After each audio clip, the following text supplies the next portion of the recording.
Hello and welcome to the latest episode of the Board Masters with me, Chris Mullins. And me, Chris Reed. And today we are going to be reviewing Dinosaur World for the third time. The first time the camera arm collapsed halfway through, and then the second time I didn't press record, apparently.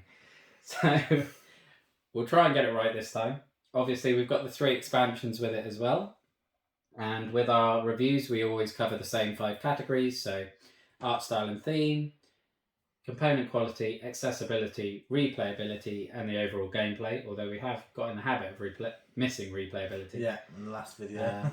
The last video, and there was one I uploaded last week, I think, that we missed replayability. So we'll try and keep that in mind. Yeah. But Chris, do you want to lead off with the art style and theme? Yeah, so the art style and theme. I love the theme. The theme is dinosaurs. Who doesn't love dinosaurs? I was a big fan of Dinosaur Island, the sister game of this. And so the theme is always going to be a big winner for me. Art style, again, I absolutely love. I love the vibrancy of the boxes. Yeah. And I love the fact that the colours on the board, it's not such crazy bright neon boards. Yeah. The art style in Dinosaur Island for me was a minor detraction, and the neon colour palette wasn't for me. The theme was wonderful and the main reason why I bought the game, and that was always going to carry over to this. I mean, we're dinosaur fans, love Jurassic Park, love all those sort of things.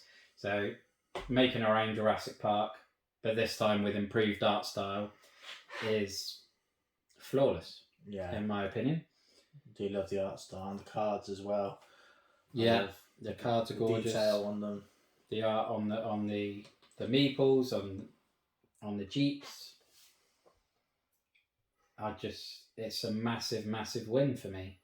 It's one of the real big wins on the game. Yeah. Well, that's a nice easy one to start with. Yeah. But going on to component quality, I do have a couple of niggles with the components.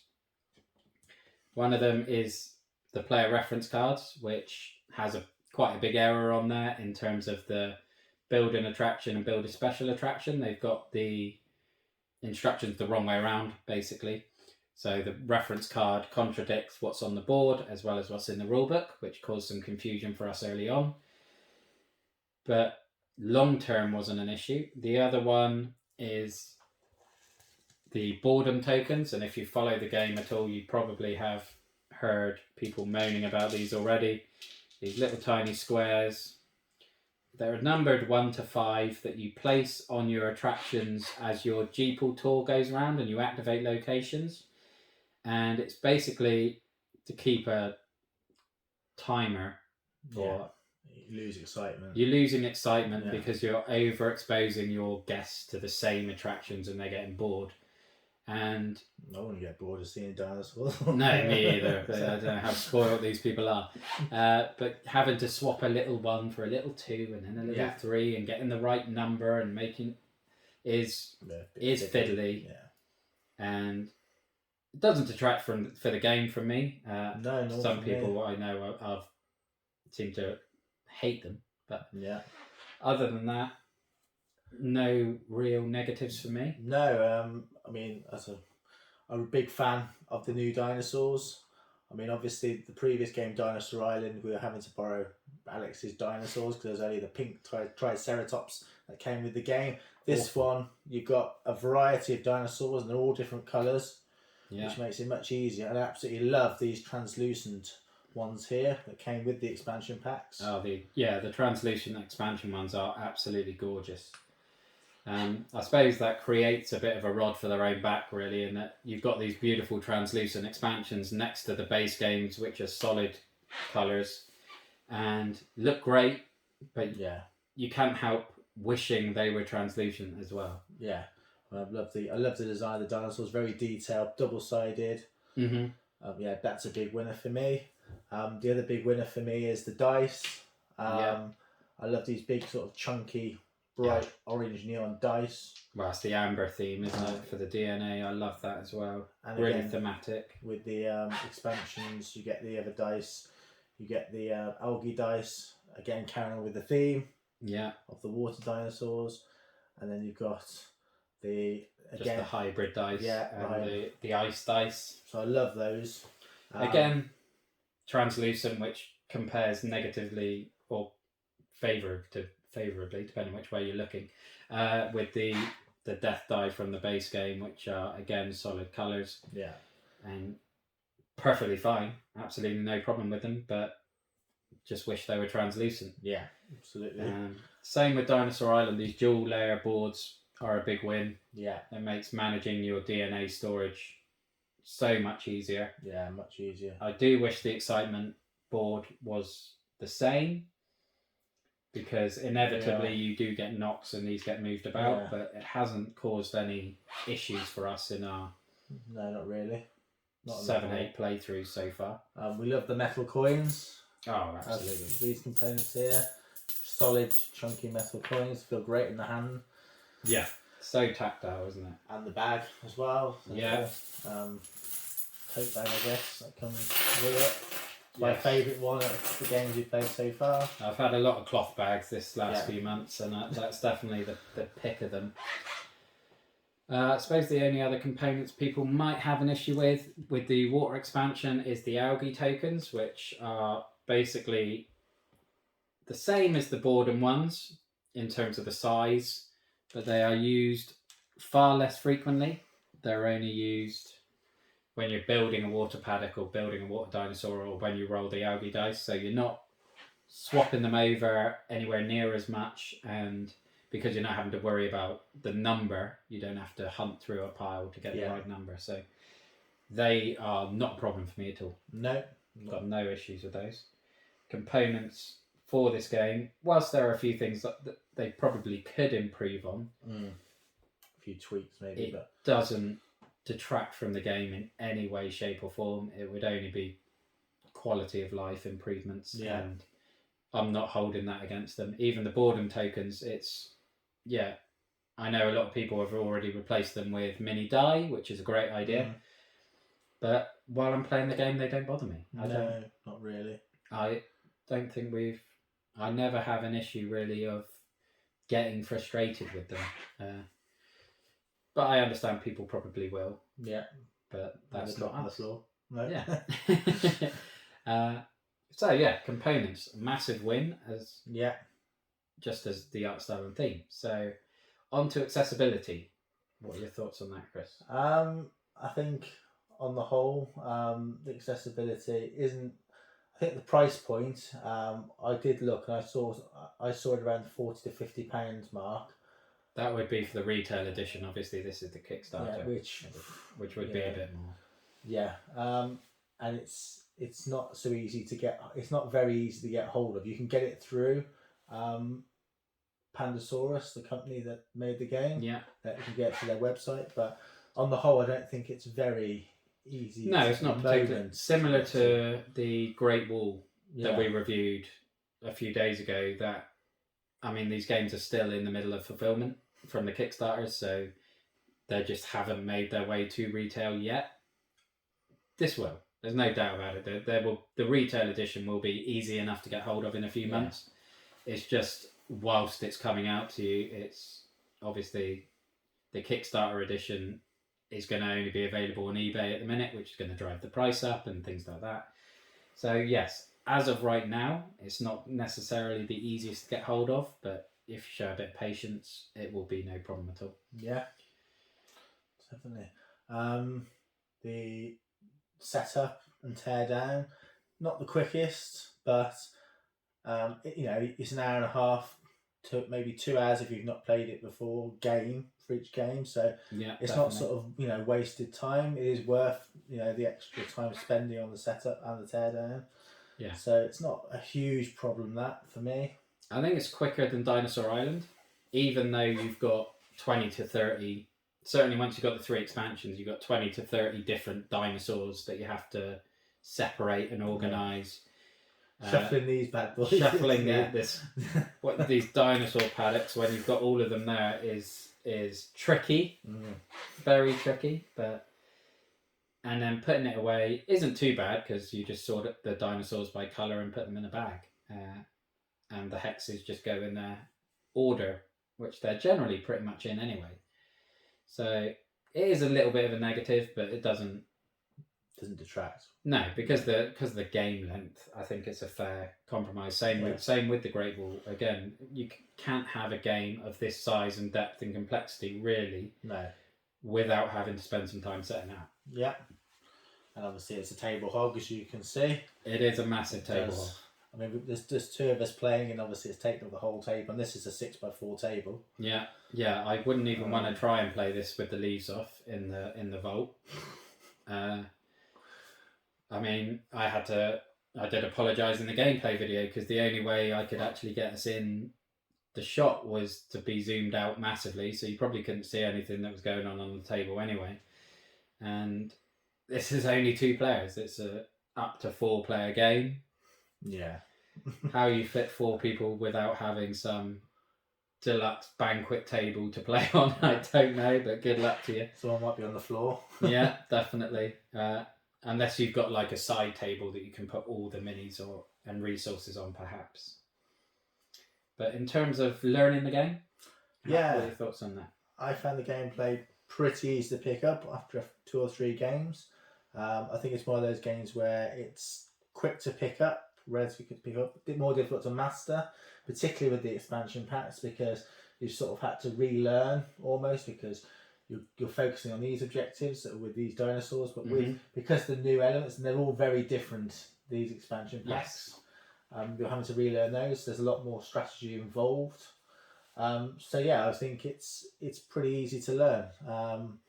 I think young children, young children, maybe early teenagers could pick this up. Oh, early teenagers definitely could. It's just the flow that is initially hard to pick up, but we've got the player reference cards. We don't even look at that one because after a handful of plays, what actions you can do in what stage. It's just this one that gives you. I mean, the basic flow is really easy. Yeah. And then we just use this for the incoming cleanup step, and then the end of game scoring. Really, it is remarkably easy to learn. I think it really. Yeah. When we compare it to, say, Great Wall, Great Wall's harder than this to learn, for definite. I mean, the rule book doesn't help Great Wall, whereas this has a really good rule book. Once you've learned the iconography, in terms of what type of DNA it means, what type of worker, then it's fine. It's an initial hurdle, as any game of this size will be. But other than that, I think it's really surprised me how easy it was to learn. Yeah. And yeah, I think it's a surprisingly big win. I thought that was going to be a real struggle because Dinosaur Island was tough. It was tough, yeah. It was a bit of a slog at times. Replayability? Yes, well remembered, Chris. Do you want to take the lead? Very replayable. And we've had 7, 8 games of this now. I love it by the fact that you can set your park up. No 2 parts are ever going to be the same. And the fact with the expansion packs as well, it just adds further to the replayability. So yeah, it's always going to be a big win in there. Any game that's got varying objectives, and obviously this one's got 3 sets of objectives. Yeah. So you always have 3 things that you're working towards. Then you've got your big old pile of dinosaur hexes, which are completely randomized. So that's going to make every game different. I mean, do they complement the objective? Do they not? Then you've got these attractions, which are always going to come out in similar order because they're organized in A, B, and C attractions, but they are shuffled within those bands. So there is always a random element to it. And yeah, I think it's the Jeeples that add the replayability, because the design of the park is so crucial in this game, in that you have to ensure that the attractions that you want to activate are close to each other and your Jeeple can get there. Yeah. And then halfway through the game, you're relocating it. again, you've got to account for that, and it changes it every time. Keeps you on your toes. Yeah. And so replayability is a big win, and there's so much depth to the decision making. Oh yeah. That that's going to keep you going for ages. You've got the worker database cards, which are randomized at the beginning of each round. You shuffle, you draw 3, and then you take in turns picking them, and they tell you what workers you have access to that round. Yeah. So you may have more green ones, enabling you to get cheaper dino paddocks or more money, or you may have purples that enable you to upgrade your Jeep faster, or you could have security. So again, you're having to change tact every round depending on what workers you have available, and it's just endlessly different. Yeah, it's like you said before, it's similar to Great Wall in that you're spinning plates. Yeah, and there's a lot of plates, and those plates are constantly changing, really. So replayability is a massive win, I think. The gameplay itself, as we've already touched upon, new feature being the G-pools. How crucial that is, particularly with these enhancements as well. They sort of you can accrue as you raise your G-pool, and obviously the more G-pool points you get, the more trips you get around your G-pool tour. I think those bonuses are vital. I've been trying to experiment with them, and it does feel like the extra worker is very powerful, and the security as well, whereas the DNA is useful but probably not as essential. No. I think the 3 that are there, the money, the security, and the extra meeple, the 3. Yeah. Particularly in the early stages. But I love the whole G-pool thing. I love developing the track. I love getting the enhancements. I love planning the tour. I absolutely adore planning the tours. I really like it, and that's what I make an effort every time I'm doing a tour that I'm moving my Jeep as well. I know you don't do that, but I just love that tactile thing of this. I'm going around here and seeing these attractions, and I want to pretend that I'm actually doing it. Yeah. Obviously, the other big difference, as we've already touched on, is the way the park evolves. Stolen your word from the last review there. How your park evolves. I love that. One of my biggest issues with Dinosaur Island, and I didn't have big ones really, was the fact that everyone's park developed in the same way, and because you just had the rectangle board where you put your attractions, and it never really looked any different, and it didn't have any presence, whereas this feels dynamic, it feels fun. There's lots of planning involved. You can't just throw tiles down. No, a lot of strategy. Even more so with particularly the Ice Age mammals, because they get adjacency bonuses. So you want to, which gives you points, obviously. So there's that added planning aspect that you want to get those bonuses. Yeah, and obviously you've got to plan your G-pool route as accordance to the algae as well, and you've got to save workers for that. Of course, the algae for the water one. So I kind of love and hate the algae, because I hate rolling that dice, and then you get 2 algae more on your water thing, and then you go, right, so now I've got to leave 2 workers there for my Jeep tour. I've got to make sure my Jeep visits that paddock so that I can clean it, so my excitement doesn't get killed, which kills my earning potential. It's just another thing to think about, isn't it, with the whole game? I mean, it's literally a chore. It's literally you're having to clean your tank, which is as fun as it sounds, but the strategy and the decision making it adds is wonderful. I think. And the death rolls, of course, which is kind of replacing the hooligans, really. Again, you dread rolling that death roll. I mean, the first couple of games I was terrible with the death roll. I seemed to get lots and lots of deaths, and I've been more lucky the last few games we've played. Certainly on camera you were. Yeah. You were terribly lucky. I mean, I know these will be an issue for some people, because people don't like luck, and they like being able to mitigate luck as much as they can, and there is very few ways of minimalising or mitigating the luck from the deaths. There are, I think there's one attraction that allows you to get rid of deaths. Otherwise, you just gotta like it and lump it, which some people won't like it. I got no problem with it. I enjoy that that moment of tension when you're rolling the die. Yeah, definitely. I suppose the one thing I miss from Dinosaur Island is the market in terms of hiring advisors to give you benefits and boons and benefits.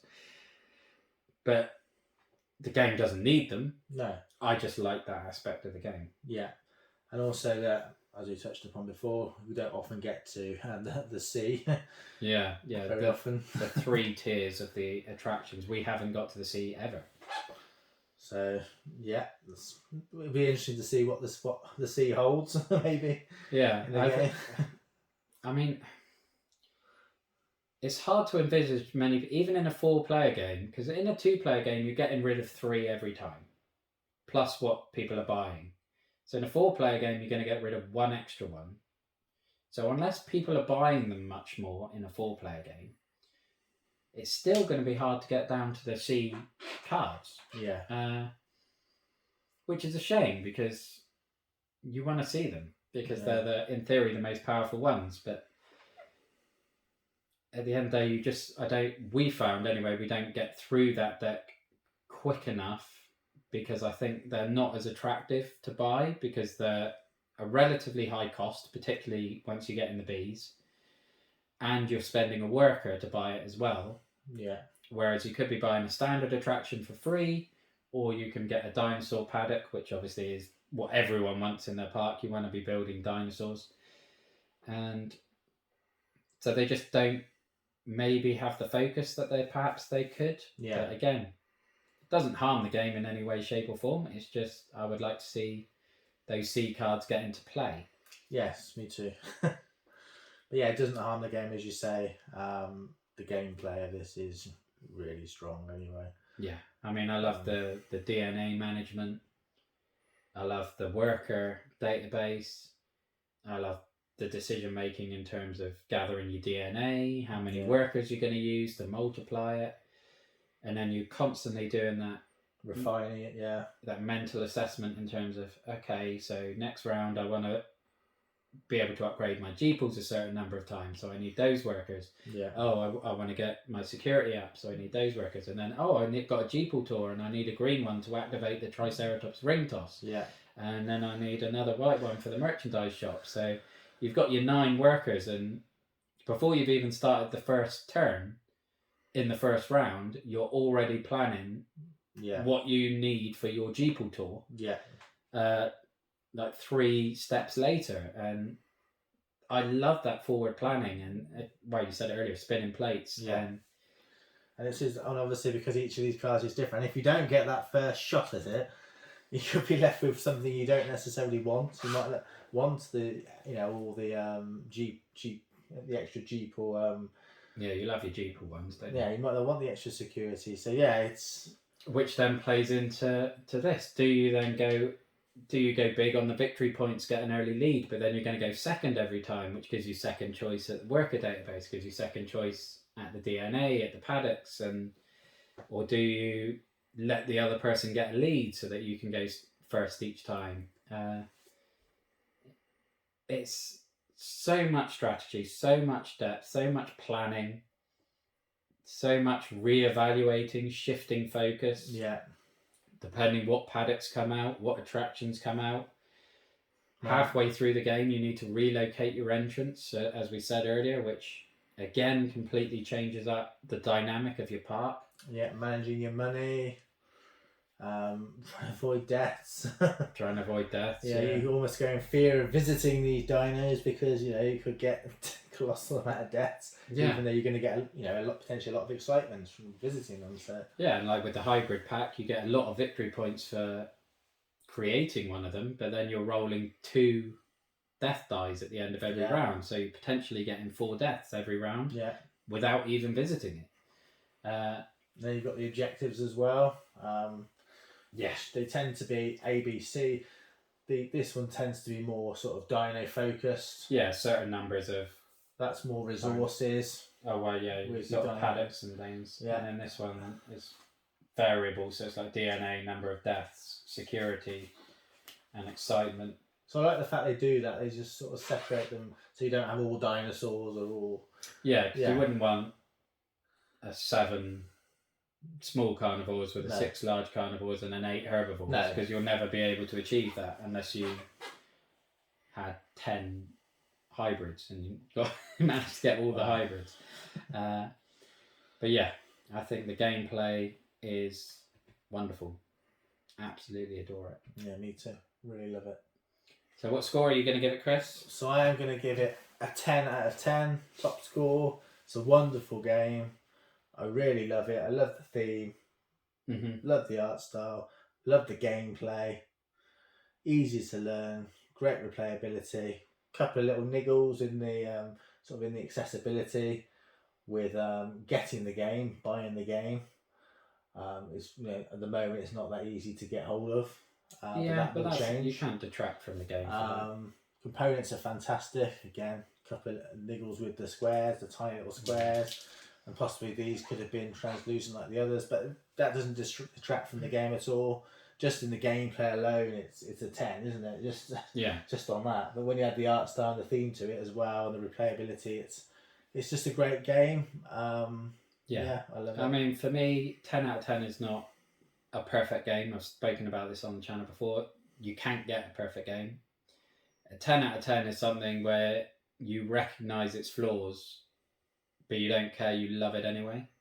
And that's this game for me. Same with Canopy, Kabuto, Sumo. They're not perfect games, but they're games that I absolutely adore. And whilst I can see that they may have a couple of little niggly flaws, they do not detract from the game in any way, shape or form, in my opinion. And that's why they justify a 10, and I'm going to give a 10 as well. Again, yeah, boredom tokens, right, yeah, they could have done dice or something better, but when I'm playing the game, I don't care. It doesn't affect it. Yes, I would like the base game dice and dinosaurs to be translucent the same way the expansions are. But I'm not marking it down because of that. I would like that to be dual layered, but again, it's just a quality of life thing. It's not... I never have found myself getting frustrated or annoyed or upset because of these niggles, and so for me the niggles are basically irrelevant. So yeah, I'm not marking it down for that, and for that reason I'm very happy to give it a 10 as well. Yeah. So all in all, amazing game. Yeah, and I would say it's still a 10 even just with the base game. Yeah, me too. Obviously, the expansions increase that level of complexity and improve the replayability and stuff, but the base game is still phenomenal. I guess if you're just getting the retail, the components probably won't be as good, so you might slip to a 9.5, but in that case, and I think that was probably what happened with Dinosaur Island for us, in that I had the retail edition of Dinosaur Island and the components were my biggest problem with it, although there was the gameplay issue as well in terms of the park layout. Yeah. But for me, this is a stunning game. Yeah, I've loved it. I'd love to play it as a 3-player as well at some point. Yeah, that would be interesting. But that's it for our review of Dinosaur World. We will be moving on to Tiny Epic Dinosaurs next, with the aim of then doing a comparison video between Tiny Epic Dinosaurs, Dinosaur Island and Dinosaur World to crown the king of the dinosaurs. It's going to be very tough for anything to top this one. I think so, yeah. I'm looking forward to seeing the comparison between the Tiny Epic Dinosaurs and Dinosaur Island. I think that'll be a very interesting tussle. It'll be interesting for me because I don't think all 3 will be staying in my collection past Christmas. Because I don't think that it warrants 3 similarly themed, similarly designed dinosaur games. So we will see. We will. Yeah. But yeah, hopefully you'll join us for that. Like and subscribe down below if you want notifications for when those videos come up. But we will see you again soon. So thank you for watching. Look after yourself, stay safe, and have a good one. Bye-bye now. Bye-bye.